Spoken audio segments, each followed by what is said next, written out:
Okay mga kamads, mga kaibigan, welcome back to another content of Doomsday. Okay, so ano po ba ang pag-uusapan natin for today's video? This is actually a teaser or hindi pa to yung mismong ano pa to teaser sa trailer ng bagong pelikula ni Daryl Yap called Pepsi Paloma. Well, ayokong sabihin yung title pero it's about Pepsi Paloma. Okay, kasi alam niyo naman kasi si Daryl Yap, ang sabi nga ni Senator Amy Marcos ay siya daw isang provocateur. So ito yung trailer nito, siguro mas maganda, panoorin natin. Ipaliwanag mo sa akin! Magsabi ka sa akin! Ipaliwanag mo dahil hindi ko naiintindihan! Okay, matindi, good acting, palakpakan natin. Hindi ko kilala yung mga artista. Kilala niyo ba yung mga artista? I'm sorry, pero I'm just here to talk about the general feel of the Pepsi Paloma case throughout the years. Kasi marami na akong nakitang content creator ang merong iba't ibang take dito. Andyan si Kaalaman, si Mr. K, and andyan sila at ang iba pang mga content creator na gumagawa ng content tungkol dito. Of course, I do have some takes dito, pero I'm trying to be as objective as possible dito and tell you what I know about the case. Pero this is the trailer. Sino itong mga artista na to? I don't know them. Kamukha niya si Tita Nova Villa, but I don't know. Pepsi! Sumagot ka! Nirape ka ba ni Vic Soto? Okay. Matindi yung mga katagang binitawan ni Ma'am. So, is that a libelous statement? Well, technically it is. But then again, this case has been published pretty much in the minds of the Filipino people for a very, very long time. Almost 40 years na tong case na to. So, I guess it's already public knowledge na nangyari ito. Pero that's notwithstanding the fact that Vic Soto did anything wrong. In fact, according to the files, Vic Soto did the opposite, mga kamatis, mga kaibigan. Now, grabe kasi ito.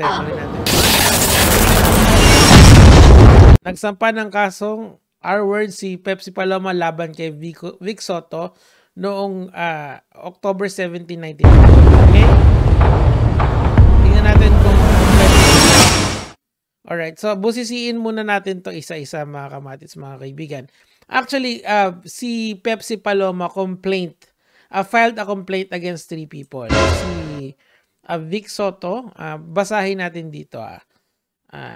Okay, hindi dyan dito. Naka-ready na yung mga articles eh. Eto, according to the Daily Inquirer, ito yung riniklamo ni Pepsi, Joey De Leon, Vic Soto at Richie De Horsey. Okay, ito yung ito yung tatlong tao na nag-file sila ng kung ano man. Okay, ng complaint si Pepsi. Now, let's go back to the film. Kasi dito naka-single out si Vic Soto. I do think that is a slight portrayal of hindi siya ganun ka-faithful sa incident. Medyo naka-highlight lang yung pangalan ni Vic Soto kasi within the 3, siya yung pinakasikat. Si Joey De Leon, sikat din naman si Joey De Leon, but not to the extent of Vic Soto. And si Richie De Horsey, matagal ng GG si Richie De Horsey. So, what am I trying to say here, mga kamatis, mga kaibigan? I think kasi ang style kasi ni Daryl Yap, he is a provocateur na tinatawag, yung basta mahilig siya dun sa mga nakakahindak na mga pangyayari. So, alam niyo yun, yung katagan na yun na in-word ka ba ni Vic Soto is very strong, di ba? So, it will invoke agad emotions of anger dun sa mga fans ni Vic Soto, and of course, it would invoke intrigue. Kasi ano bang nangyari dito? Halimbawa, isa kang Gen Z or Gen Alpha na hindi masyadong alam ang case ni Pepsi Paloma. Aba, talaga, di ba yun yung si Bossing yun? Sa 8 Bulaga yun, di ba ano yun? Daddy Dearest ni Mayor Vico yun.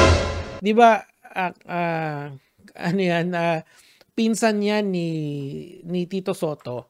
So, or pinsan or kapatid. Correct me if I'm wrong. So, these are all the emotions that Daryl Yap is trying to invoke here. Kaya yon yung mga sinabi niya. Tuloy natin. Okay. Nagsampa ng kasong R-word si Pepsi Paloma laban kay Vic Soto noong August 17, 1982. Okay, that is again, that is inaccurate kasi 3 yung sinampahan niya ng kaso. Okay, pero gets ko naman kung bakit naka-hide yung pangalan ni Vic Soto rito. Okay.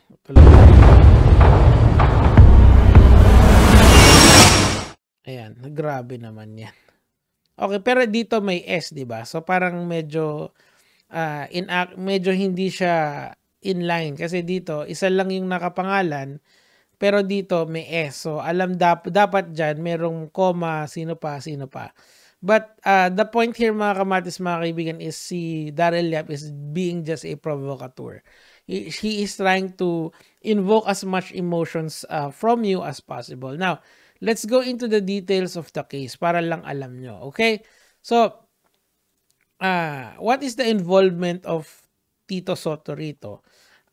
Nililink siya ng nililink dito pero hindi kasi siya yung isa sa mga kinomplaint. Okay? Ang kinomplaint dito is ito, si Joey De Leon, Vic Soto, and Richie De Horsey. Pero kung ano man yung involvement ni Tito Soto dito kasi kasama siya dun sa patriarch ng Itbulaga, si Tito Vic and Joey. So of course kapag ka-involve yung dalawa, matik likely yung isa is somehow parallel dun sa dalawang involved. Okay? Hindi na mawawala yun eh. It's synonymous sa si Itbulaga. Ang Itbulaga is TVJ. Wala ka na magagawa ron. So etong nangyari kay Pepsi, yung evolution ng istorya nito is always related kay Tito Soto, especially si Tito Soto ay isang senador. And he is the one really doing the talks dito. Kapag ka nagsasalita siya about dito, you never hear Vic Soto, you never hear Joey De Leon, or of course, the deceased Richie De Horsey, wala na yan. Pero yung dalawang, hindi nila pinag-uusapan to. Ang nagsasalita lang dito ay si Tito Soto. Kasi nga, he is in the position of, authority kasi senador siya. And, yun nga, kasi imagine kung, siguro mamaya na yung thoughts ko doon. So, what happened here? True, mga kamatis, mga kaibigan, that it was filed on August 17, 1982. Pero nag-file din ng affidavit of desistance si Pepsi Paloma, or inatras niya yung kaso. For some time, inatras niya yung kaso. Whatever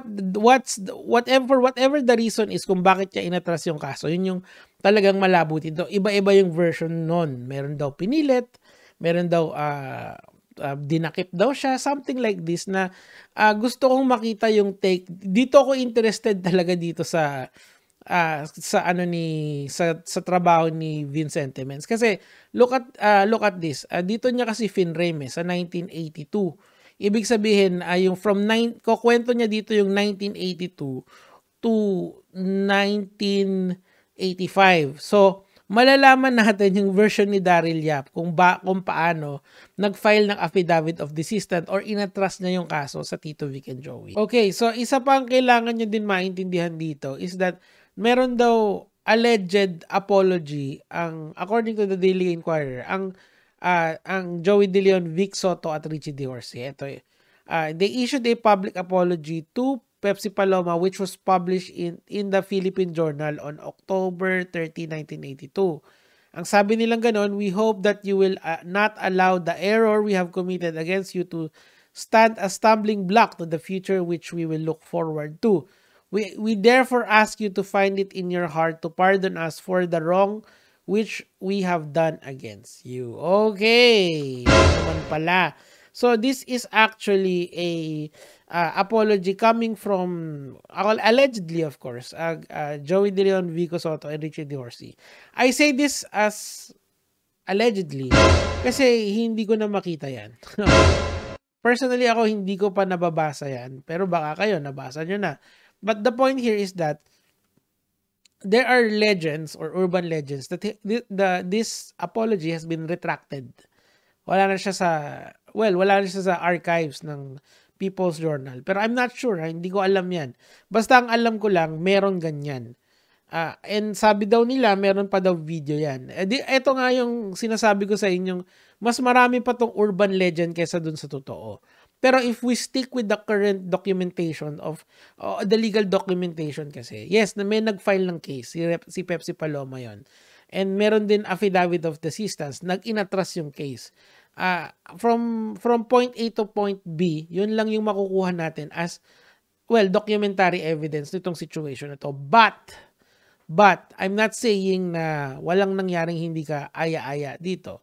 Ibig kong lang sabihin, by that, is that merong isang young individual in Pepsi Paloma na namatay. Tinake niya yung sarili niyang life because of what happened to her.